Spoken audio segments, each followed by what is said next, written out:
Fala pessoal, beleza? Após 7 anos de confinamento, o apostador Jake Green finalmente é libertado da prisão.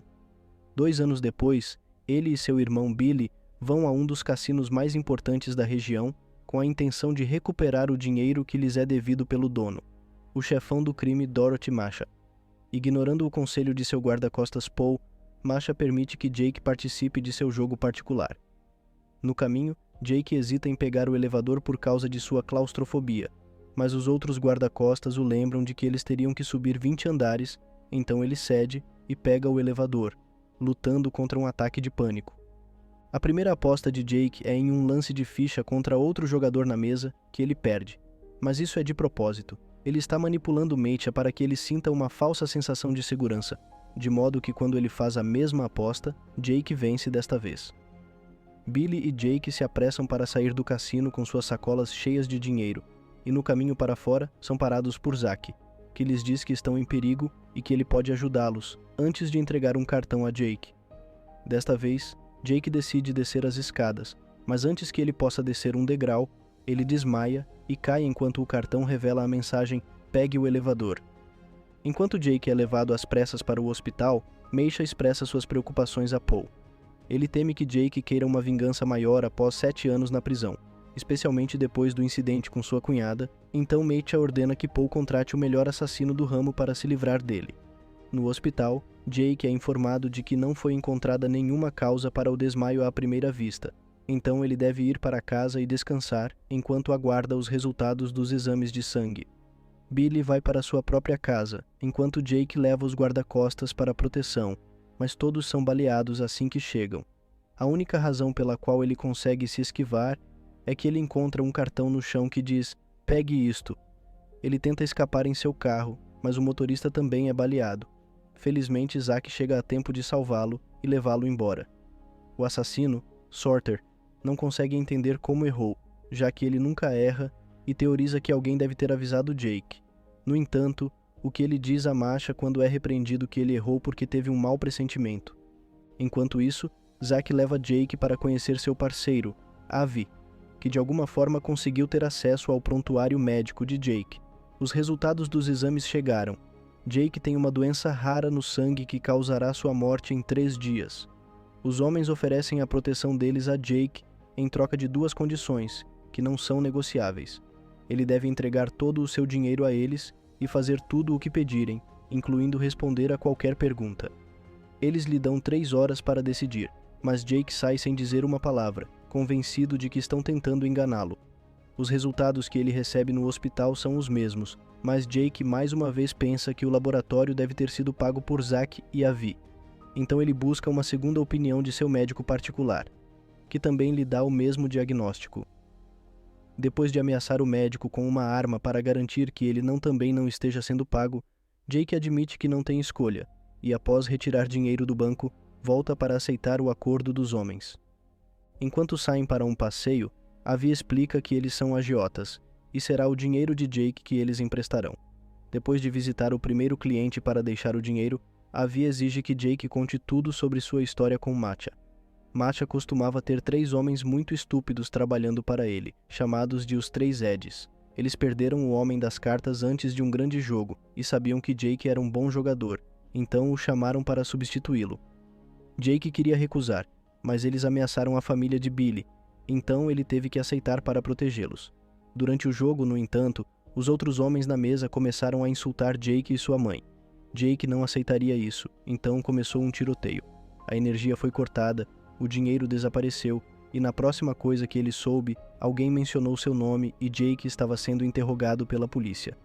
Para mantê-lo em silêncio, eles ameaçaram sua sobrinha e acidentalmente mataram sua cunhada quando ela tentou proteger sua filha. Jake não contou à polícia que Masha organizava os jogos e foi preso por 7 anos. Durante esse tempo, os Eds irritaram Masha de alguma forma, o que resultou em ele usá-los como concreto. Depois de visitar uma série de clientes, Zack manda Jake ficar em um motel. Enquanto isso, Masha e Paul visitam o chefe do crime Sam Gold, considerado a figura suprema que todos os outros chefes do crime querem ser. No entanto, Gold nunca recebe visitantes, então em vez disso, eles se encontram com sua conselheira, Lily Walker, que aceita intermediar um acordo de pó com Mecha. Ela também lembra a ele que Gold não gosta de publicidade ou de dar segundas chances. Algum tempo depois, Jake dá mais dinheiro a Zack e a Vi antes de ser questionado sobre seu tempo na prisão enquanto joga xadrez com Avi. Jake tinha duas opções: 14 anos de tempo normal ou 7 anos de solitária. Então ele escolheu a solitária. Sua cela ficava entre as de dois homens, um mestre de xadrez e um trapaceiro, que estavam lá há muito tempo. E embora eles nunca falassem entre si, sabiam tudo um do outro. Durante os primeiros 5 anos da sentença de Jake, os três se comunicavam enviando mensagens escritas nos livros da biblioteca, e foi assim que Jake aprendeu a fórmula deles para vencer qualquer jogo no mundo. Os dois homens planejavam uma fuga da prisão e prometeram levar Jake com eles, mas quando finalmente saíram, desapareceram sem uma palavra e deixaram Jake para trás. Quando ele foi libertado 2 anos depois, descobriu que esses dois homens haviam levado todo o seu dinheiro e só deixaram um bilhete que dizia: "Você só pode ficar mais esperto jogando contra um oponente mais esperto." Então, Jake começou a usar a fórmula para ficar rico em vários cassinos. À medida que os dias passam, Jake continua trabalhando, visitando vários clientes e distribuindo seu próprio dinheiro. Ele também deve ameaçá-los se não pagarem, mas ele não consegue se forçar a machucar pessoas inocentes e desesperadas. Enquanto isso, Avi e Zack estão acorrentando o lado de uma parede a um caminhão para, ao puxarem, quebrar a parede e roubar o cofre do outro lado. Esse cofre contém o pó que Masha havia prometido a Lily, então, quando ele descobre que foi roubado, manda Paul resolver isso a qualquer custo.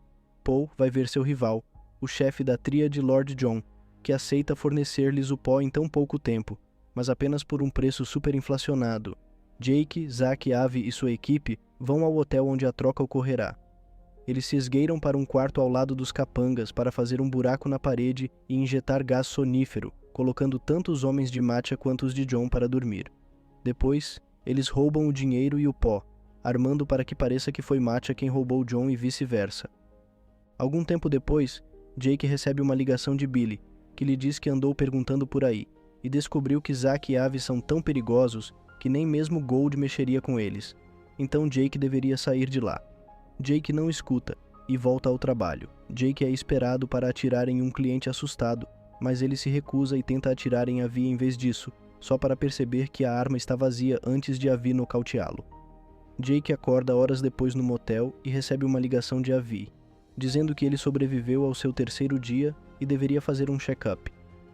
Após ser visitado por sua sobrinha e Billy, que lhe deixa uma arma, Jake vai ver seu médico, que confirma que o diagnóstico estava errado e que Jake está bem. Ele tenta ligar para Avi e exigir respostas, mas Avi apenas diz que ele terá que esperar. Enquanto isso, Paul tem reunido informações e o nome de Jake apareceu como envolvido em todos os problemas que os homens de Masha têm enfrentado, então Masha ordena que ele seja morto. Quando Jake retorna ao motel, Avi e Zack estão esperando por ele e o avisam que os capangas de Masha estão esperando dentro do quarto. Jake foge e os homens vão atrás dele, mas ele consegue despistá-los, especialmente quando um dos capangas escorrega e se mata acidentalmente. Os outros criminosos encontram o corpo e pensam que foi Jake quem fez isso. Jake vai ver Avi e Zack em seu escritório, onde eles confessam que sempre souberam que Jake não contou toda a verdade sobre seu antigo acordo com os Eddies. Os 3 palhaços estavam esperando por Jake quando ele saiu da prisão para matá-lo, já que o que ele fez causou a demissão deles por Matcha. Para salvar sua vida, ele ofereceu aos Eddies um acordo. Todo mês, ele daria 3% de qualquer dinheiro que eles emprestassem. Da primeira vez, apenas um Eddie aceitou. Mas, quando viram que ele cumpriu o acordo, todos quiseram participar, dessa vez por 4%. Na verdade, Jake estava pagando cada Eddie com o dinheiro de outro Eddie, então ele não estava perdendo nada. Chegou a um ponto em que eles não tinham mais dinheiro para emprestar, então pegaram o emprestado de Masha, que rapidamente se interessou pelo homem misterioso que fazia dinheiro para os Eddies. Depois de apostar com a fórmula e ficar rico, Jake escolheu aquele momento para tirar férias com seu irmão e sobrinha, e foi quando Masha matou os Eddies por não pagarem a ele. Falando em Masha, ele está jantando em um restaurante chique quando é visitado por seus capangas, que lhe dizem que Jake escapou. Sorter reconhece a amante de John fingindo ser uma garçonete, então ele a mata antes de sair do restaurante para ir atrás do motorista dela. No entanto, sua pontaria ainda está errada e ele apenas a machuca, não a mata. Então, antes de morrer, a mulher consegue atirar e arrancar o dedo de Masha no meio da confusão. Em seguida, Sorter é enviado ao esconderijo de Lord John para matá-lo e a seus homens. Voltando a Jake, ele ainda está conversando com Zack e Ave enquanto jogam golfe em um telhado. Eles explicam a ele que ninguém jamais vê Gold porque ele na verdade não existe. Ele é apenas uma representação do ego e a personificação da ganância. Ele só tem poder sobre aqueles que investem nele. Então, o que Jake precisa fazer é mudar as regras do que ele permite que o controle. Depois, Jake tira o resto de seu dinheiro do banco e doa tudo antes de entrar furtivamente no quarto de Matcha. Enquanto luta com as vozes em sua cabeça que representam seu ego, Jake pede desculpas a Masha por enganá-lo com o dinheiro, aceita-o como o superior chefão do crime e diz que fez uma doação em seu nome antes de sair. Para enfrentar seus medos, Jake pega o elevador, que fica preso no 13º andar. Enquanto luta contra um ataque de pânico, ele tem uma conversa em sua mente na qual rejeita seu ego, finalmente saindo do jogo como um homem livre. Assim que o elevador volta a funcionar, Jake chega ao térreo e encontra Matcha esperando por ele com uma arma, enlouquecido por seu próprio ego. No entanto, Jake está em paz consigo mesmo e simplesmente passa por ele, o que deixa Matcha louco, pois ele não consegue entender como alguém não o teme. Ele começa a chorar ao perceber o quanto foi humilhado. Na manhã seguinte, Paul traz a Matcha todos os jornais locais para que ele veja seu nome estampado em todos eles. Jake não estava mentindo quando disse que fez uma doação em nome de Matcha, e agora todos pensam que o dono do cassino se preocupa com a comunidade. Matcha fica feliz em levar o crédito, mas sua felicidade é curta. Paul também informa que Jake tem o pó e tem manipulado todos eles o tempo todo. Paul, Sorter e o restante dos capangas de Matcha vão visitar Billy, que consegue esconder sua filha no armário quando percebe que um de seus guarda-costas o traiu. Assim que é encontrado, os homens começam a machucá-lo enquanto o interrogam, não acreditando quando ele diz que não sabe onde Jake e o pó estão. Os métodos de tortura de Paul estão rapidamente escalando, e Sorter começa a se sentir desconfortável, especialmente quando fazem a menina sair do armário depois de ouvirem seu choro. Recusando-se a machucar uma criança, Sorter rejeita seu ego e começa a matar seus colegas capangas de forma metódica e eficaz, mas comete um erro no final e também é morto. Enquanto isso, Matcha é visitado por Lily. Ela lhe traz uma coroa de flores enviada por Gold, que não está feliz em ver o nome de Matcha em todos os jornais, já que ele não gosta de publicidade. Lily também informa que o tempo de Matcha acabou e que ele não terá uma segunda chance, o que o envia a um novo frenesi de pânico. Avi e Zack levam Jake e o pó ao cassino de Matcha, onde Avi finalmente vence Jake em uma partida de xadrez, enquanto confessa os últimos detalhes da história. Ele e Zack eram os homens nas celas ao lado de Jake, e sempre quiseram levá-lo com eles, mas ele não estava pronto para aceitar a verdade, sugerindo que eles foram meras figuras da imaginação de Jake. Infelizmente, ele não tem tempo para lidar com isso porque, nesse momento, os guarda-costas do cassino vêm levá-lo para ver Masha, que está com a menina. Após largar as sacolas de pó no chão, Jake diz à sua sobrinha que tudo ficará bem, o que deixa Masha furioso, pois Jake ainda não demonstra medo, mesmo quando ele está apontando uma arma para a criança. A humilhação faz com que as vozes do ego na mente de Masha cheguem à conclusão de que Jake não pode machucar um homem morto, então ele coloca a arma contra a própria cabeça e dispara. Finalizando assim nosso recap de hoje, pessoal. Não se esqueçam de comentar, curtir e se inscreverem, e me contem nos comentários se você já venceu seu próprio ego, e até a próxima!